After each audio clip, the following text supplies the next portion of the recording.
funding is not a success matrix or a success North Star. If any founder is chasing funding per se, or is thinking that if I'm not able to raise funding, I'll not be successful, I think he's doing something wrong. Basically, the job of the founder is to build the business, which means build the product, validate the product, go to the customer, serve the customer. That is what the founder's job should be.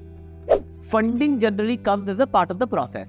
Rather, a good time to raise funding is when you've realized that there's actually a business out there and now you need money, where you also understand where the money will go, right? By which I mean you understand that, okay, this is the money I'm going to spend into marketing, this is the money I'm going to spend into, let us say, advertising, product development, R&D, salaries. So I meet so many founders who think that if they're not able to raise funding, or if they haven't raised funding, they're not successful. And the biggest reason for that is because media celebrates funding. Funding should be celebrated, but if your starting point of starting a business is funding or getting funded, I think then you are technically committing a cardinal sin here, and you should not be doing that.